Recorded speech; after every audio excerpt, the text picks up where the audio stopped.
Welcome, ladies and gentlemen, to another edition of Everything Football 62. I'm your host, Jonathan Big Tex Johnson. Going doing my special. I already did one on running backs of the 2017 draft, and I'm gonna give you my top five. Who I think will be the top quarterbacks uh, that be coming off the board. Possibly the first couple of teams between Cleveland and I think San Francisco and Chicago. They definitely are in need of a quarterback.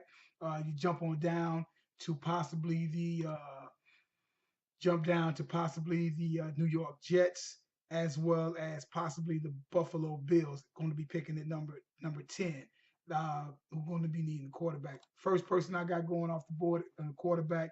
I'm not getting the all this. It just seems like this should be a no-brainer. It's Deshaun Watson. We talking about a player that's compiled a 28-2 record, over 8,702 yards passing. I'm going off the last 2 years because what's really important to me is the fact that you got quarterbacks that actually play that at least a 2 to 3 to 4 year starter in the league, at least 2 years, at the very minimum 2 year starter. Uh, he basically 3 year starter for the most part. He actually plays 3 year starter. Definitely 2 year starter.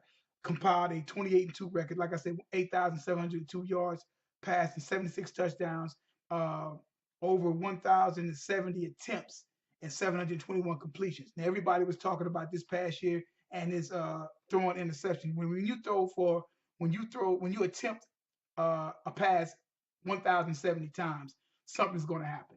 You're in a league in both the college as well as the pro where they're throwing the ball 45 times a game. Now, he'll be able to work on his mechanics when he gets to the pro once he gets to the pro level and learn how to read so he can cut down on some of those mistakes. But to try to use that part as a weakness because everybody has some particular type of weakness in their game to an extent, but at the same time, you can't fault him for that. You talking about someone 6'2", about 215, 215, 220, 20 pounds, something to that effect. Like again, 28-2 record. He's a proven winner. Been to two NCAA championship game, BCS bowls or whatever. That whole thing there went 1-1. Going against Alabama, which SEC one of the toughest conference in the league. Alabama, everybody knows what Alabama does against them Saban teams.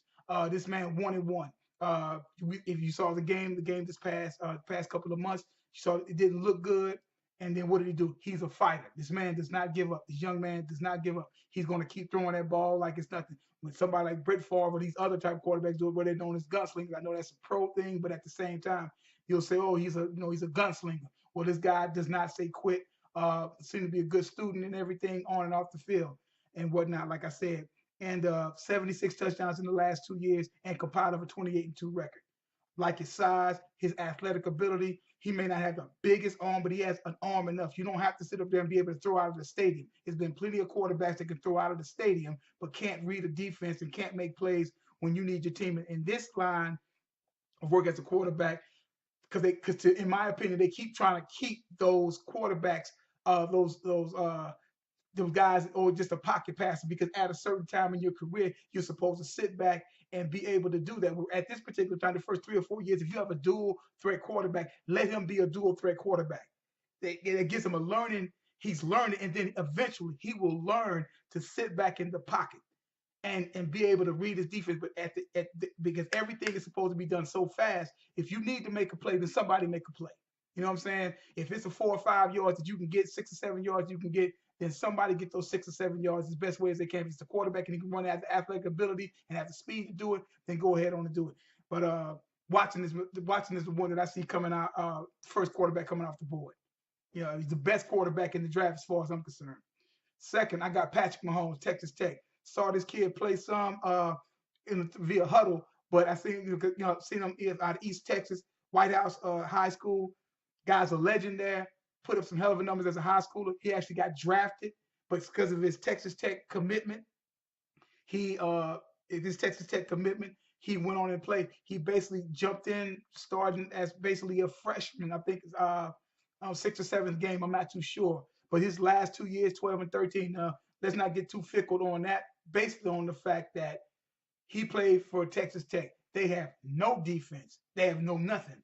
I would have liked to see him play one more year there, but just like the defense and for the defense was no good. It's going to get him killed there because he's constantly out there on the field. But he put up great, crazy numbers.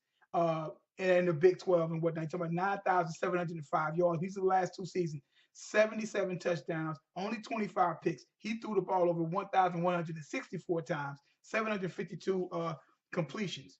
Okay, and he can run the ball. He's not that he can be a dual threat quarterback, but he actually, I think he kind of buy some time. He can run it, but I think he can buy some time and give himself sort of like an Aaron Rodgers type insofar just buying time to get the ball down the field. That's why I think he will uh, end up being or becoming that particular type of type of quarterback.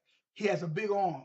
His arm strength or his release kind of reminds me of a of a of a of the quarterback. What's the quarterback's name?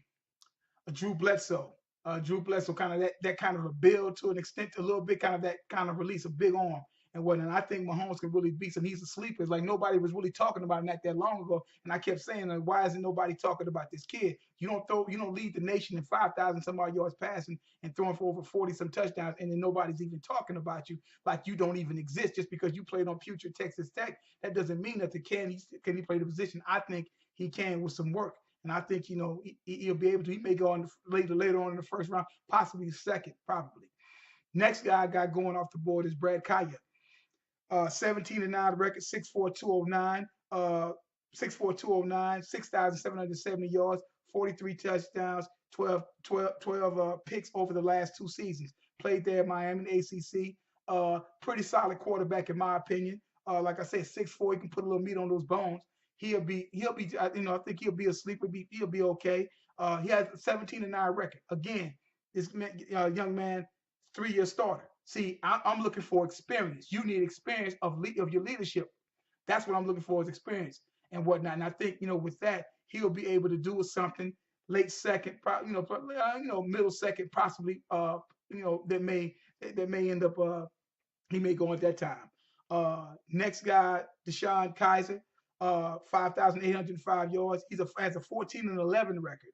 Had a nice, I think it was a red shirt freshman year, red shirt sophomore year, one of those years where Notre Dame went 10-3. Had a nice season. He can run the ball. Big people kind of compare him to Cam. I really don't see it. He's a little bit more. Cam was a little bit more leaner and whatnot. He's a little bit on the heavier side and whatnot. But at the same time, he has, he can also run. He can, He's a big quarterback. He has a nice arm, big arm, and everything like that. But like I said, for that 14-11 record, and you had Notre Dame, you're supposed to, of that, all of that history there, think you would be doing better. He didn't really do that great of a year this past year. And also his coach basically saying he wish he would stayed in another year. And I kind of agree to an extent, but the draft, the draft class of quarterbacks is not that strong, so he may as well throw his hat up in there. It wasn't really much left to really do. And plus the NFL is not like the NFL has an array of great talented quarterbacks, so he may be able to come in and play real soon. I mean, this is where it's at right now and whatnot. And these guys are seeing it's a trend. You know what I'm saying? But at least he's played in about 25 games. I'm gonna give some experience, at least a 2-year starter. And that's good for me. He has the size and he has arm, and he can be worked with and and possibly could be a solid quarterback in the league for years to come. That was number 4. Number 5, I got the kid Chad Kelly from out of Ole Miss. 6'2", 224, 22 games, 14-8. Great. I think that was his juniors. I want to say his junior season, sophomore junior season that he played. Sophomore in his junior season. He could come back. He made himself eligible for the draft this year. 6'2", 224, 6,800 yards, 50 touchdowns, 21 picks, all SEC. Second team back in 2015, threw for over 4,000 yards, I think 31 touchdowns. Had a hell of a year that year. I think they went 10-3 that particular year. It's solid. Ole Miss has a solid team and everything. He only played 9 games this past season, the 16 season. He got hurt. And I think he just recently hurt his wrist. So they say he's not going to be able to throw. He's the nephew of Jim Kelly, so he has that. So he's a tough kid. Nice big arm, nice size with him, and I think he's a fighter, and I think he's going to. I think that he's gonna be fine. I think somebody's gonna take a chance on him and he's going to make somebody a solid quarterback for years to come. That's just my opinion. He has that. Plus, like I said, he has that particular type of pedigree. You have to, being tough. And like I said, and I think, and he has an arm, and I think, like I said, playing a nice program, and I think he'll be able to do something. My sleeper pick would be a Joshua Dobbs, right actually out of Tennessee. Uh, Compiled an 18-8 record, All SEC second team, over 5,237 yards, and 42 touchdowns, and I think 19 picks. Kid has some wheels. He can actually run kind of athletic quarterback, kind of be a dual threat. Play some pretty good, decent Tennessee teams. And everything. Decent arm. I mean, he has a big arm. He has a decent arm. Like I said, with a little work, I mean, I think, like I said, he can possibly, again, start off as a backup, a backup and everything. But, maybe late second round, possibly going into the third, possibly. It might, like I said, possibly late second. I can see him possibly going to some other team and, be a solid quarterback and everything. Those are like my top five with a sleeper pick. A lot of people on their boards, they got Mitch Trubisky from out of North Carolina. Look, I personally don't have anything against the kid. Seen him play once or twice or something like that. Up until they started talking about to the end of the season when they came and started the draft, nobody was even talking about this Mitch Trubisky guy at all. He just comes from out of nowhere. He got somebody with an 8-4, 8-5 record, right? He wasn't even the best quarterback in his conference. He was like all ACC third team or honorable mention or something like that behind Watson and Jackson, respectively, obviously. Pretty decent year. 30 touchdowns, seven picks, but it's like I just see I see a Brady Quinn 2.0.